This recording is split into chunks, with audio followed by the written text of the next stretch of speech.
Hello and welcome. It's been a minute, I'll be honest. We're going to talk about that. Hello, my name is Taylor Darcy from Think Legal, where I help people and businesses thrive legally and whatnot. It's weird being back, honestly. I've been gone for several months, actually. And there's a reason for that. It's very simple, actually.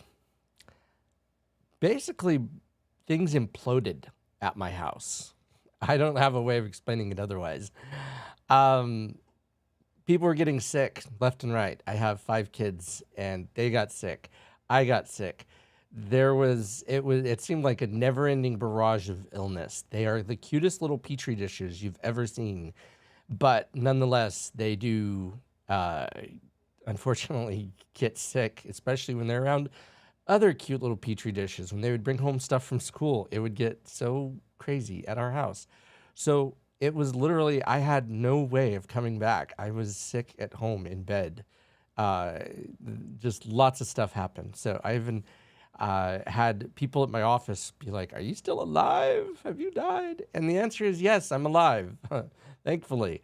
There were trips to urgent cares and emergency rooms and all sorts of fun stuff. But I'm back, and I'm here, and I'm going to be producing even more content. There's going to be more stuff that's going to help you. And that's the goal. That's always the goal, is to help you.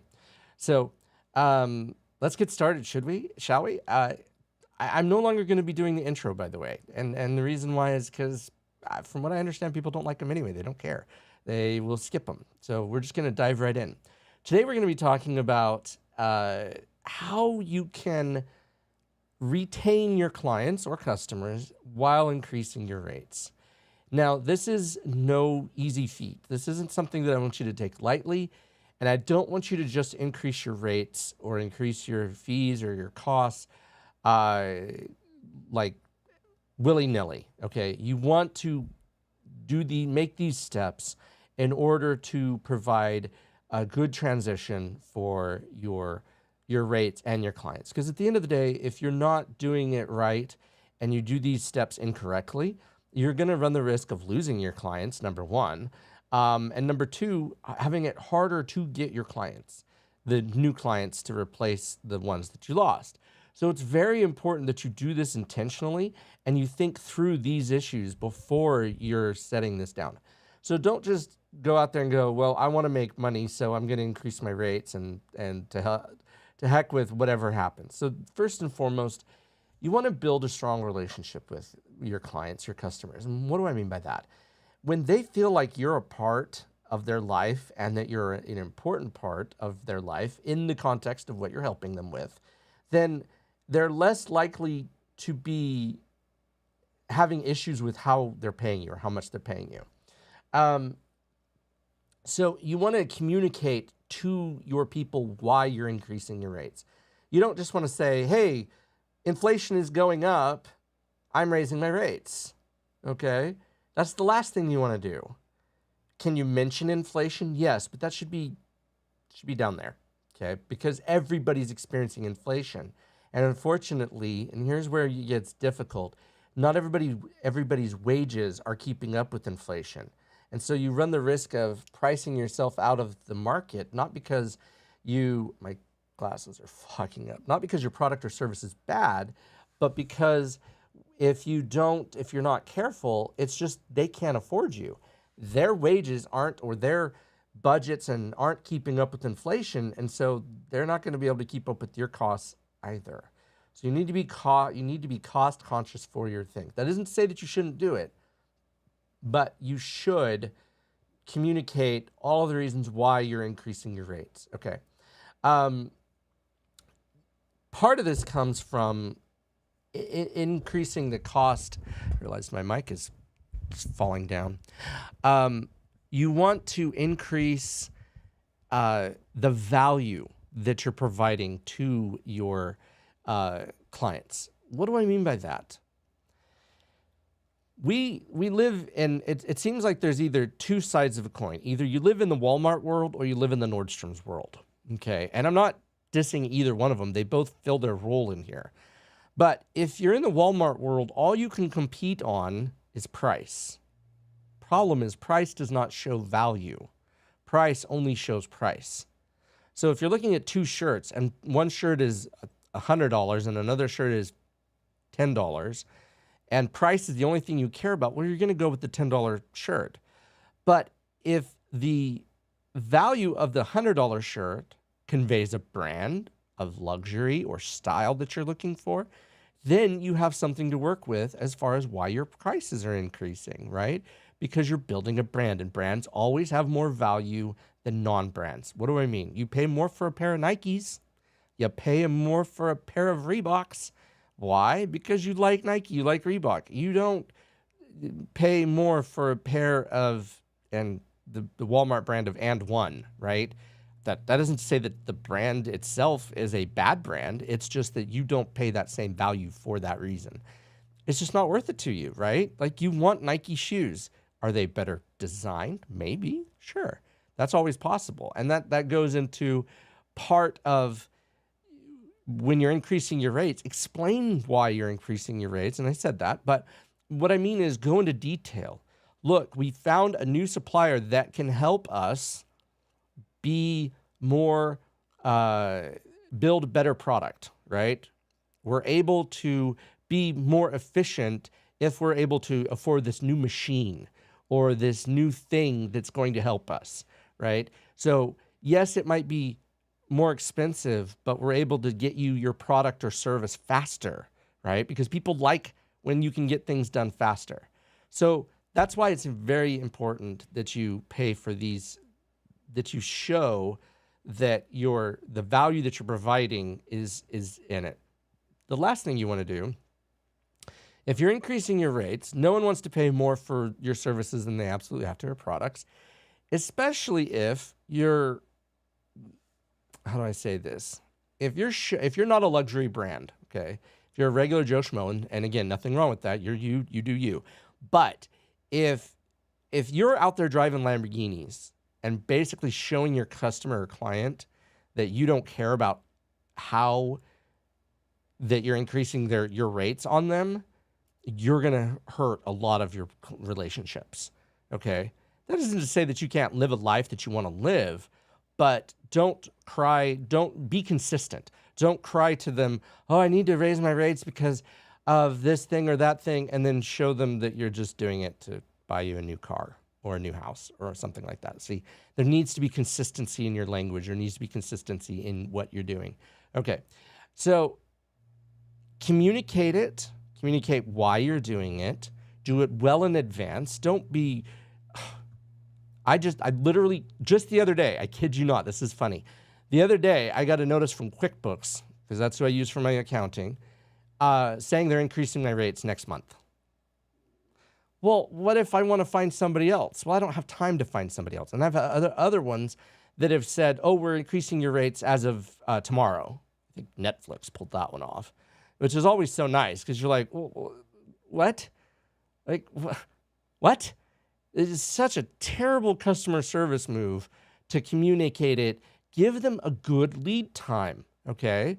When you're giving them reasons and you're giving them a good lead time and you're trying to build the relationship, right? You're trying to continue the relationship. Your relationship is going to continue. If you don't care about your clients or customers, then sure, tell them whenever you want and tell them it's tomorrow, right? Depending on, like, attorneys, we have to communicate it. We have to give them X amount of time. But point is that if you're going to increase your rates, make sure that you're communicating it. Okay, number one. That's the number one. Number two, you need to demonstrate how this helps them, right? What's in it for them? Nobody cares. Like, they care about you as a human being, but when they're engaging you for your services or products, they care about what's in it for them. If those two things don't mix, if they don't mesh with each other, and you're not giving them the value that they believe they're entitled to, they will go somewhere else, okay? Rightfully so. If you're not increasing the value that you're providing with your increased cost, they're going to go somewhere else. That's just an unfortunate truth. That's just a reality that needs to be made true. Expertise. if you can do something that nobody else can do, or that you do better than someone else, then it's very important that you're communicating that. People don't know everything about you or your product or your service. So you need to communicate that to them. Talk to them about, the training that you've had. If you've gotten additional licenses, if you're working on a different degree, if you're working on fill in the blank, if there's something else you're doing to further that, then people are willing to pay for that, or they recognize the value in that. But it's important that you do that. The other thing is, so once upon a time, I used to work for a credit union, and I had several people that would come to me for loans and business stuff. And it was funny because there would be several times where I would tell them about this new thing that wasn't that new. Nobody bothered to talk to them about it. And so they would come to me and they'd be like, why didn't you tell us? Why were you the only one? I said, I don't know. Because I got to know what they needed. And I used that as a tool to help me. So it's also important that you use upselling correctly. If you're not offering them every product and service that they should have, you're doing them a disservice, okay? If two things go together, like, okay, a charcuterie board, right? With, you've got the little slices of meat with the cheese and then grapes and all that other stuff. Those things all go together. If you've got products and services that go together that well, then you need to communicate that to them. Put them in the same picture, so to speak. Put it in their life so they understand. For instance, I do a lot of business formations, and I always bring up what's called a buy-sell agreement. A buy-sell agreement helps two parties to discuss things. It's basically like a business prenup, okay? A lot of people have never heard of those, even though there are lots of business attorneys out there, and they've been doing them for years. I don't know why they don't bring them up, but they don't. I do. And I'm not trying to pat myself on the back here. I'm just simply saying is if you don't talk to them about their needs, you can't give them what they need, right? You don't know what they need to give it to them. All right. Make sure that you are providing as high quality work as possible based on the price, right? Like you're not expecting the $10 t-shirt to hold up the same as the $100 t-shirt or whatever, right? Whatever product or service that you're providing. So make sure that you are using that value to the quality so that people feel that their money is well spent. There's nothing more frustrating than spending your money on something that falls apart in 10 minutes. And you're like, what the heck? I did not like this. This was not a good use of my money. This is not a good use of my time. So keep that in mind, that it's very important that you make sure that your quality is commensurate with your price. If you want to charge more, your quality has to be more.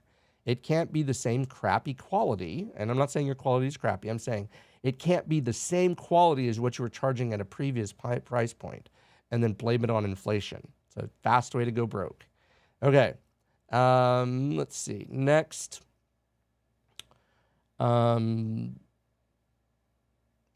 Give your clients plenty of notice. Try to do gradual increases rather than all at once increases.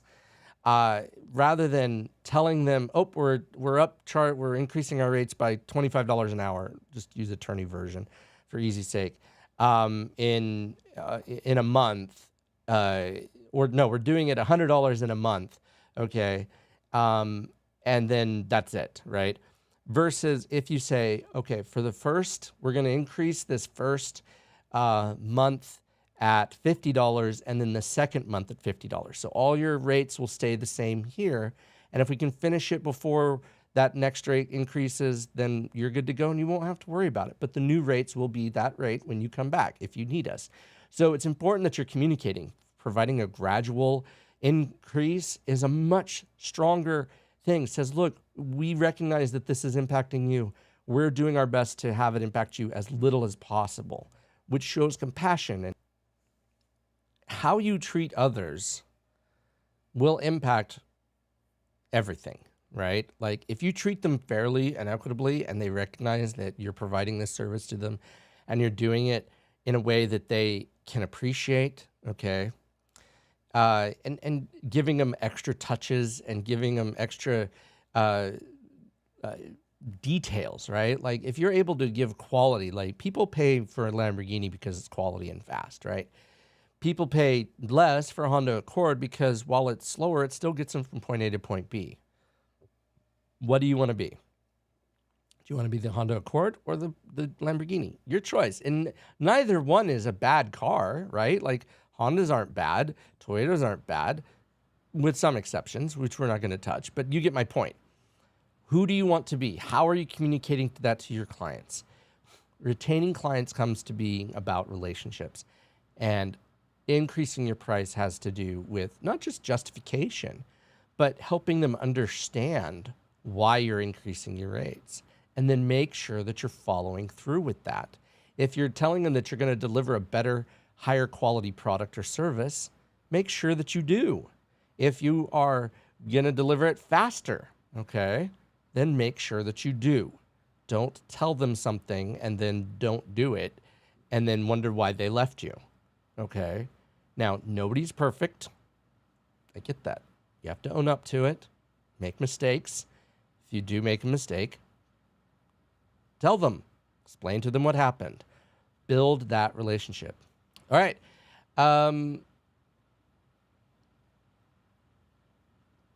That basically sums it up. So keep these thoughts in mind. There's no one hard, fast way to do this, but there are definite bad ways to do it. And I've listed some of them. Do it too soon, don't communicate it enough, don't explain why you're doing it, and then don't provide the value that you said that you were going to provide by doing it. So all of these things go into that. If you're not paying attention to how you're doing it, then you're doing it wrong, right?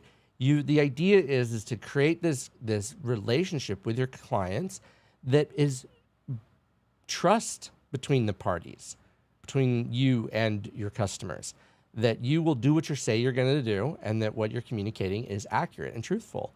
Don't, like I said, don't be buying a Lamborghini after you increase rates, especially if you say, I'm increasing rates because I'm trying to, buy this new machine, right? People will see that disconnect between the two and will not appreciate the fact that you spent their money. So, all right. Well, if you've gotten value out of this video, don't forget to hit subscribe and like and know that we go live. We're going to be going live more often now. And we'll talk to you later. Have a great one. And it is true, there is always something that goes wrong.